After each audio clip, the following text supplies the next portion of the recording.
Well, very nice. We have 6 stories about live podcasting, recorded live, coming up for you tonight. Megan, I just have one question for you before we get started. What time is it? It's showtime. What time is it?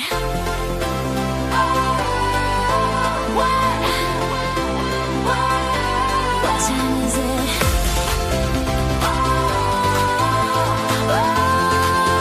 It's time for Poduty and the news. Poduty and the news. The only live news podcast about podcasting from the stage. Poduty and the news. Poduty and the news. The only live news podcast about podcasting from the stage.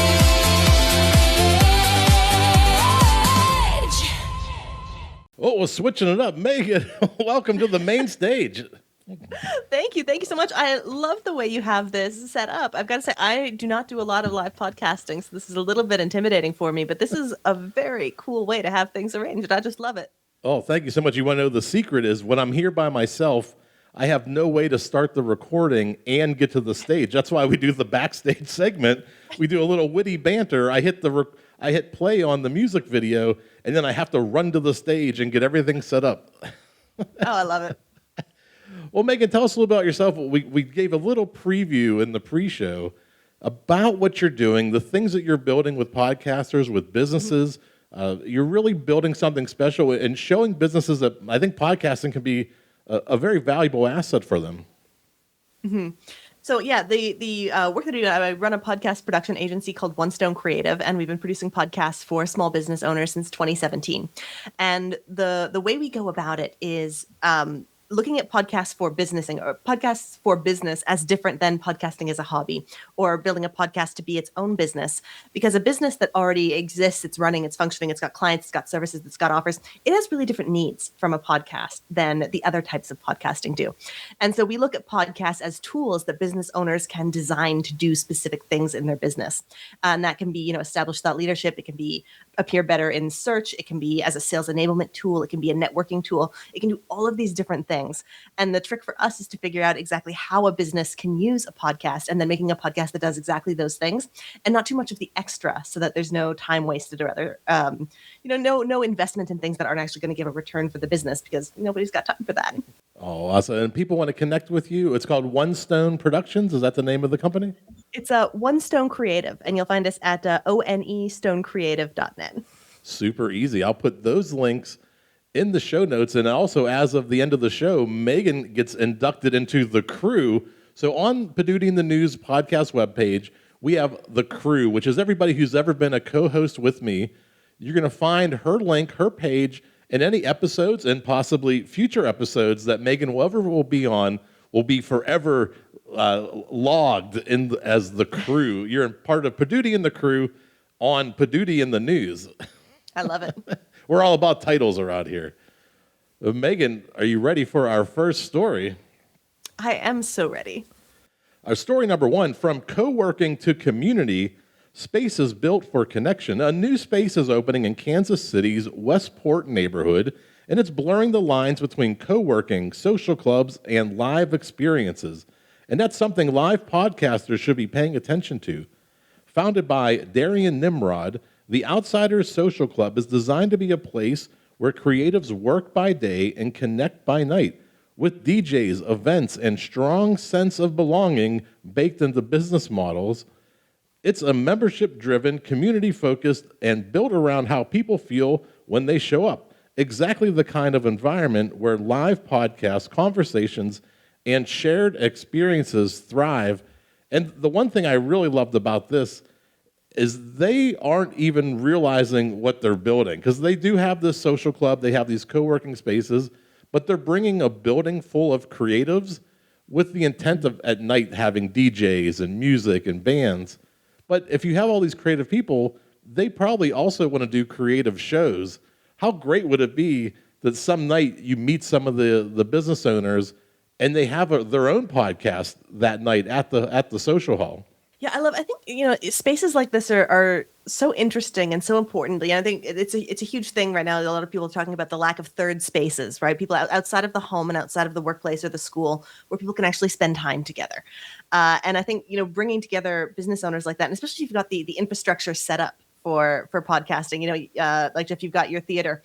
If there are, if there's mics, if there's sound equipment, if there's cameras, all of these things that can make it really useful, that could be a wonderful addition. I know if I was running a place like that, I'd want to have a podcast with like an episode with every member. It should be a real perk of membership to be part of that kind of a body of work. And just it's such a rich ground for people to be creating their own projects as well.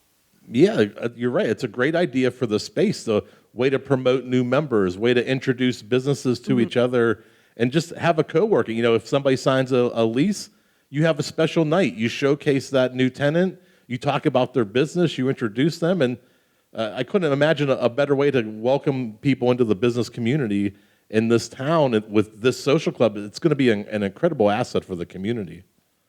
Oh, yeah, and if it's live, and if you have other people there, you can do live Q&A, you can do workshopping, you can do hot seats for different business owners. Like there's so many directions you can go with that kind of content and that kind of venue.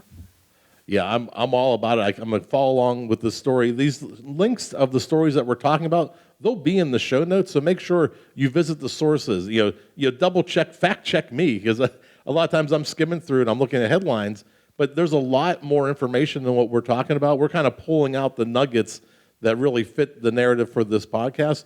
We want to show people how their podcast, how their business can benefit from live and in-person events. And I think this space is heading in the right direction and building something that's an incredible asset for their community.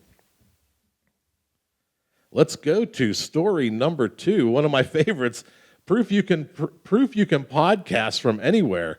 This next story is a great reminder that live podcasting doesn't just require a theater, a studio, or massive production setup. You can podcast from anywhere people already gather. Chaz Ebert is guesting live on Booth 46, hosted by Steve Dale, recorded where? Right inside Paterno's in downtown Chicago. The show captures the energy of the room, the buzz of the conversation, and blends live radio with podcasting, all while highlighting what's happening in the city. It's the perfect example of how live podcasts can integrate into existing spaces and experiences without forcing people into traditional studio setting. And this is live from Paterno's. It's literally called Booth 46. They are in a booth in a restaurant producing their podcast, and this is a great interview coming up. I think Chaz Ebert is Rupert Ebert's child, I believe, and it's all based off of their organization and what they keep building. Roger Ebert, and it's just a great concept and a great way to promote their charities and their businesses. Oh yeah. Yeah, I mean that can, especially if you've got somewhere like this where it is already a community institution. The location, this is a place people know about. This is a place people want to go. It's a place they want to be seen. And well, for everyone listening, I have to fess up to being a bit of a traditionalist when it comes to recording audio, and I'm often going to be in the side of let's do this in a studio and add sounds afterwards. But something like this, I think, where you do have the ability to kind of have this consistent space where you know how to manage the sound. And to be able to make sure that you're creating an experience that's as fun to listen to as it is to create. I think you can do some really fun things. And that's sort of a concept of the same but different. That's so popular, right? And it is so popular for a reason, because when everything is, okay, I know I'm going to tune into the show and it's going to be in the booth and there's going to be this noise and we're going to have a conversation. It's going to be like this. That same formula is just so repeatable. And I think that's something really people can take away is what can you do the same but a little different? Yeah, and probably this show too. You could probably order appetizers and a main course, all while you're having dinner. But thinking outside the box, where can I host these shows? What places are available for me to take my show to? And if I'm doing a radio show and I want to involve the community, or maybe this business Paterno's is an advertiser with WGN Radio, so maybe this is sort of a combination of an advertising partnership with the DJ, and they're coming back and forth, and they're promoting each other, and they're building off each other, building momentum, supporting the community, and sharing these great stories.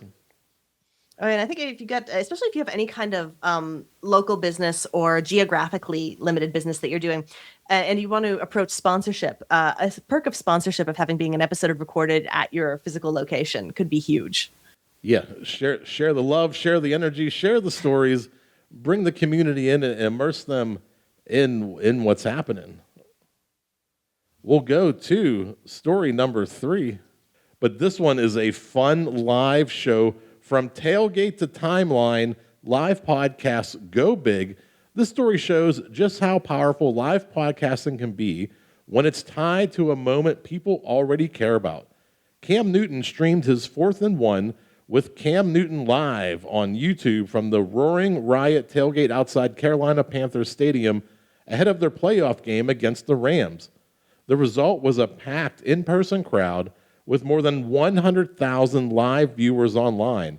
This wasn't a studio, it wasn't a theater, it was a live event layered with live content, proving that podcasts can scale fast when they meet audiences where the energy already is. Yeah, this makes me think of the strategy of, I don't know if you heard the term newsjacking. Yes, yeah. Yeah, so it sort of has that attitude. Like if there's an event or something going on in your space, in your industry, that you know your audience is going to be really, really passionate about. And if you have the opportunity to be there and sort of let them vicariously experience that with you, I think it can be a really great strategy. Yeah, that's a great, I mean, Cam Newton played for the Panthers, big, immersed in the community. A lot of football players, they give back, they have charities. They set up things to really support and give back to the community. The fans give so much to the players, and the players give a lot back. And he's beloved in this town. People love Cam Newton. He's doing the show. The crowd is packed before a game. You're right. Showing up where the audience is a great strategy. If you know your podcast is about football, maybe there's a sports bar. Maybe you're not Cam Newton and you're going to get parking lot space at the Panthers Stadium. But you could certainly find a sports bar. You could certainly find a college town that loves sports the way you do and try to find where your audience already is. Yeah, it makes me think of the like the almost the reaction or the watch along content too. Like I remember when when Game of Thrones was in its heyday, right? And getting to kind of watch like the live experiences of other people watching it was such an interesting phenomenon, and it's something I got so into that type of content. I still really like that reaction and commentary content, and just being able to. It makes something a moment in time rather than just a piece of media that's going to kind of go into the archive. And you both have their value. But I love that sense of taking something to something really transitory and turning it into a piece of content that can go on and on. Yeah, this has come up actually a couple times in the last couple episodes. And this is a perfect example of here's a moment in time. The Panthers only make the playoff, if they do, once a year.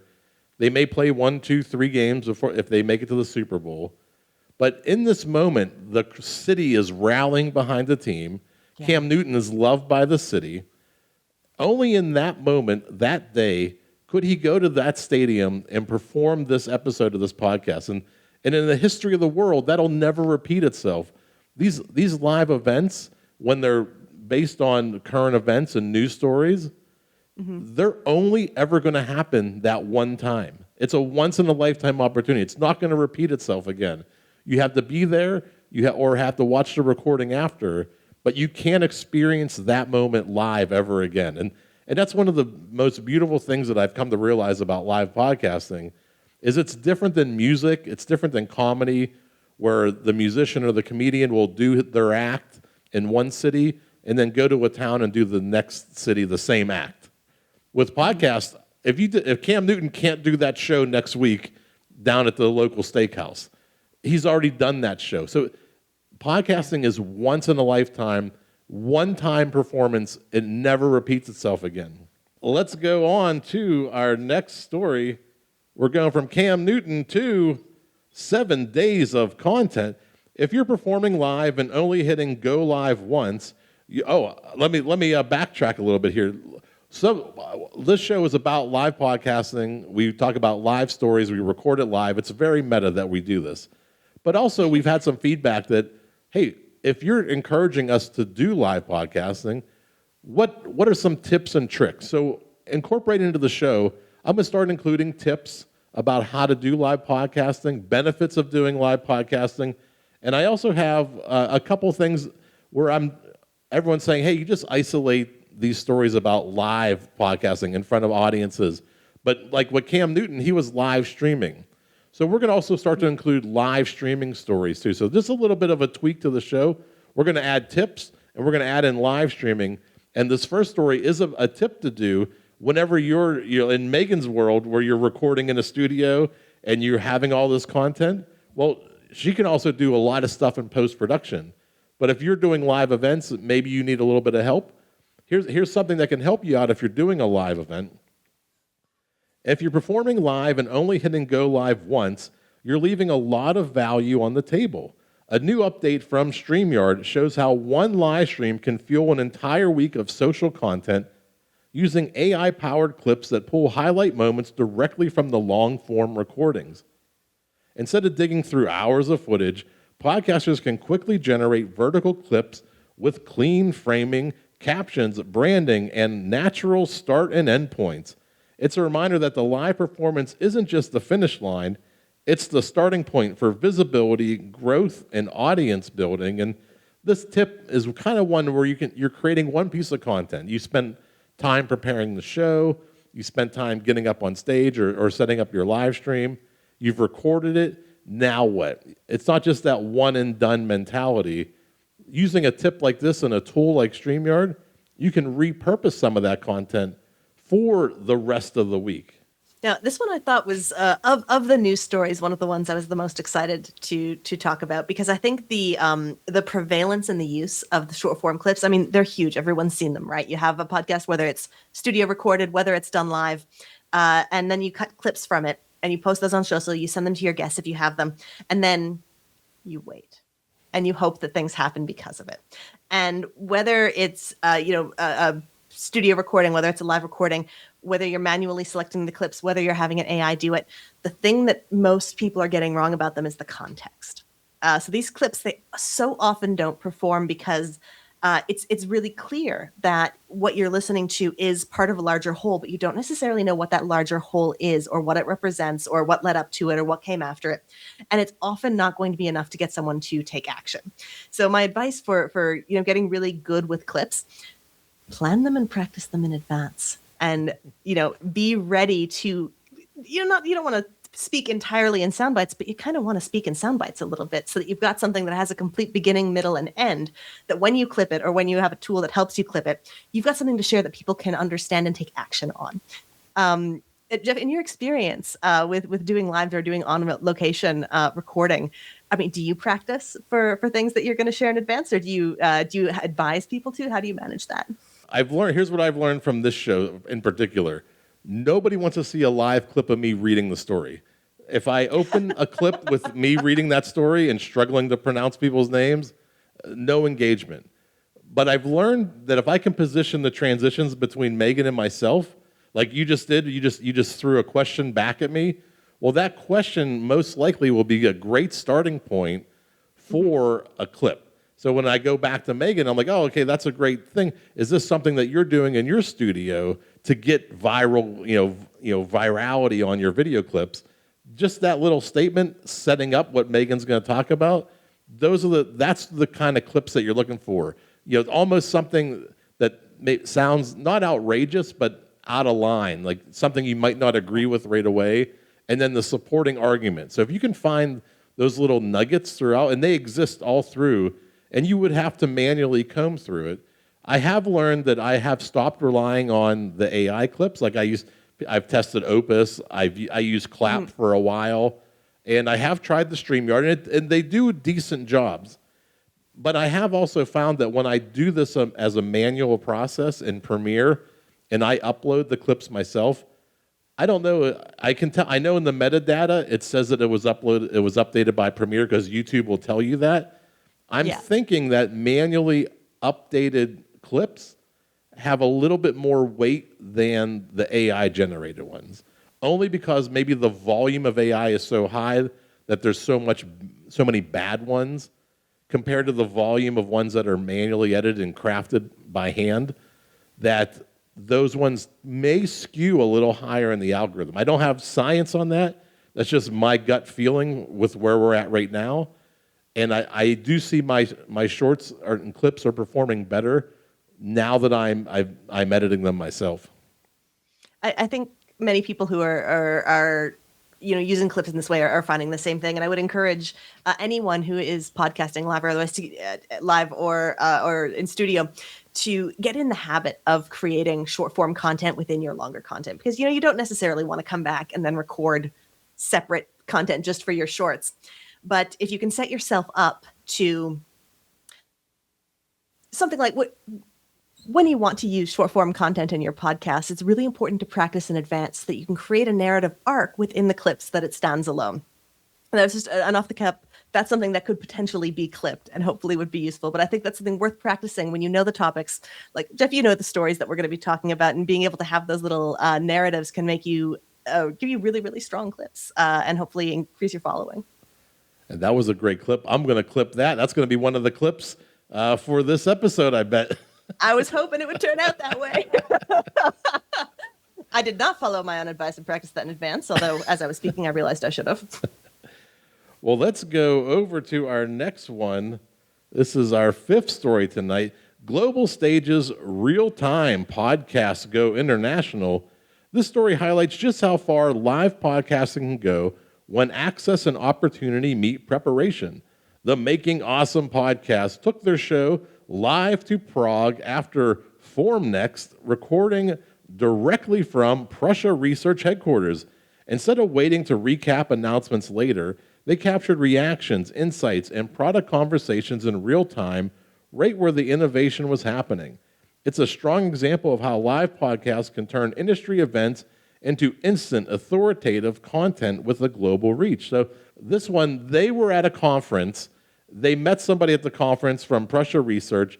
They went over to their headquarters, and they're like, hey, let's do a show while we're 3D printing stuff, and we'll just talk about stuff. We'll talk about everything we just saw, all the things that have blown our mind, and while it's fresh, let's get this information as fast as we can to our audience. And I just love this strategy, this technique of being somewhere, finding your audience, finding your fans, connecting with somebody, and then taking that and going doing a live show all about what you just attended.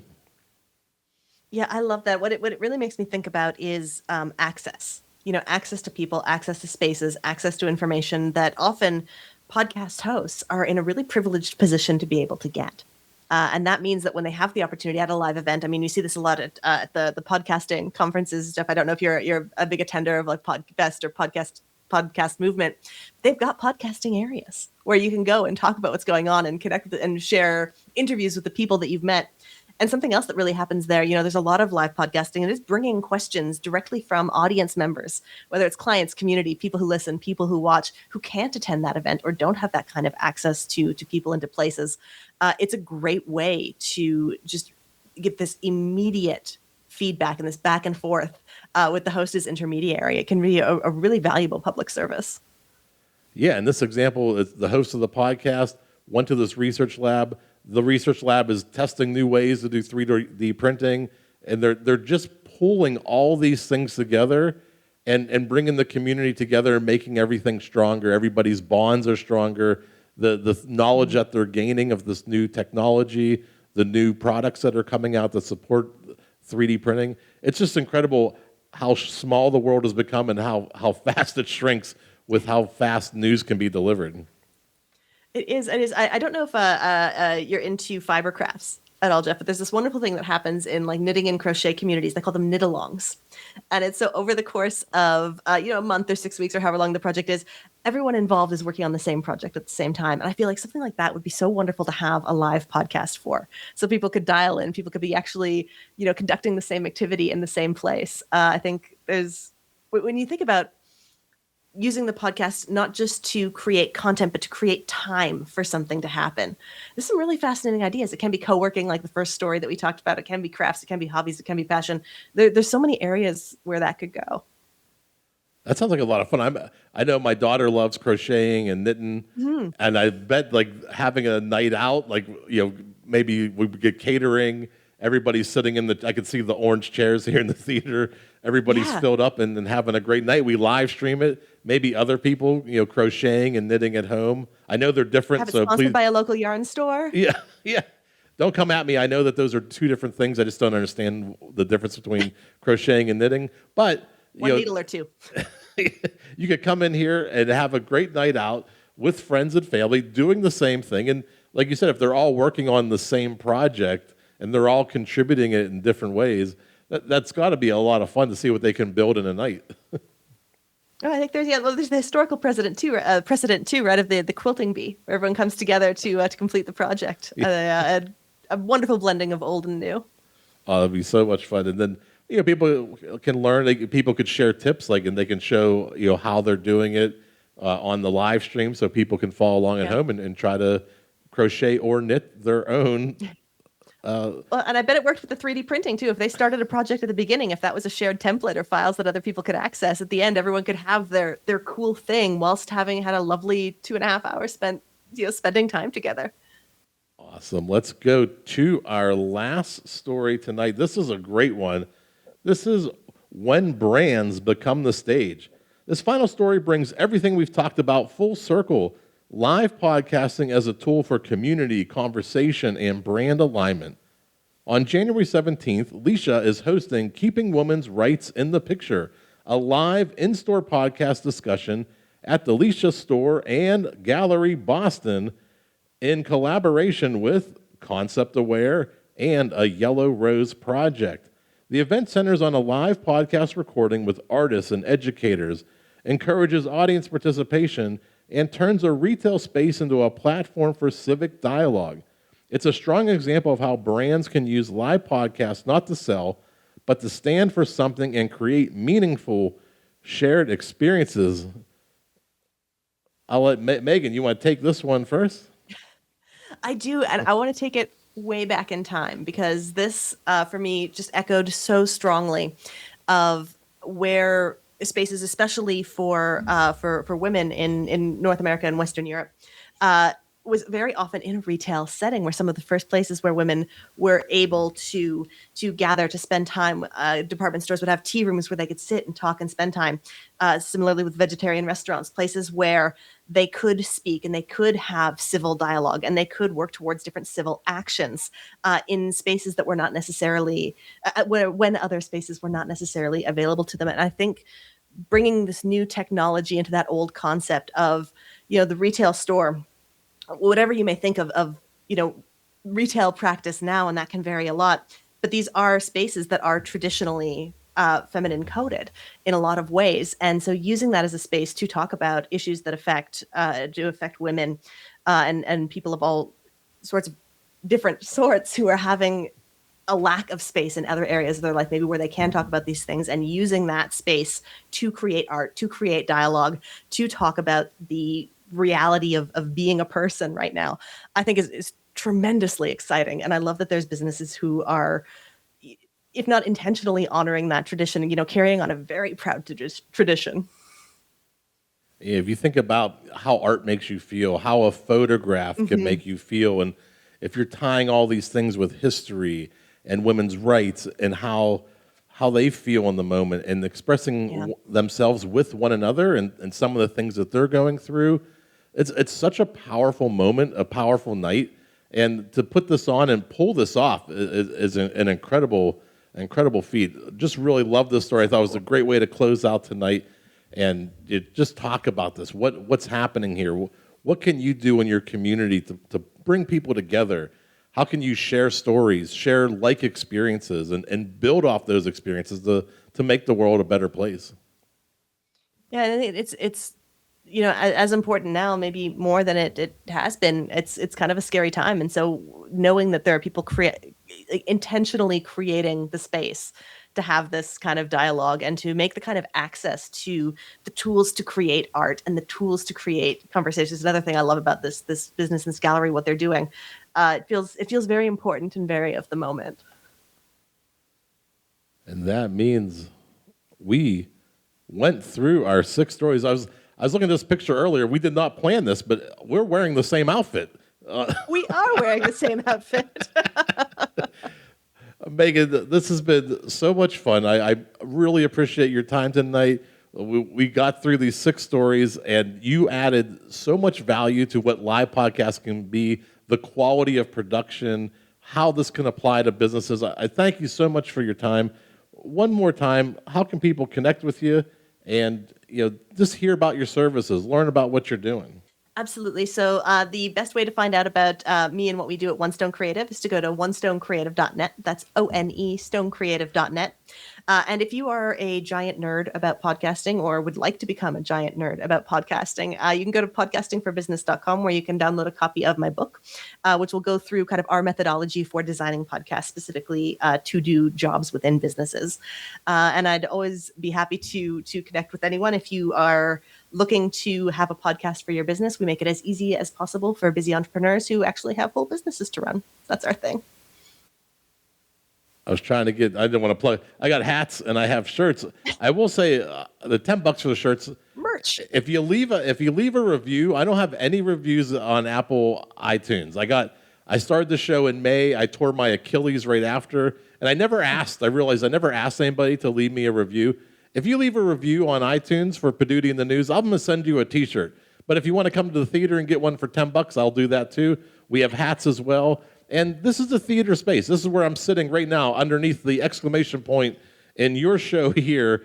And this is a theater space that I built for live podcasts, for people to come in, do their show without risk. If you were to go to a hotel and say, I want to produce a live event, they're going to hand you a contract and say it was a $10,000 minimum, plus you got to buy all your food and drinks and electrical and AV tech through us. I'm not doing that. I flipped the script on this. You can come in. There's no risk to use the stage. There's no contract. I'll build you a landing page. I'll record the show. I'll give you back the recording. And at the end of the night, we split the door 50-50. If you like it, we'll do it again. If you didn't like it, we shake hands and we'll go our separate ways. But check it out, Poduty.com, Poduty.com. Megan, that brings us all the way back to the beginning. Do you know what time it is? Is it still showtime? It's still showtime. What time is it?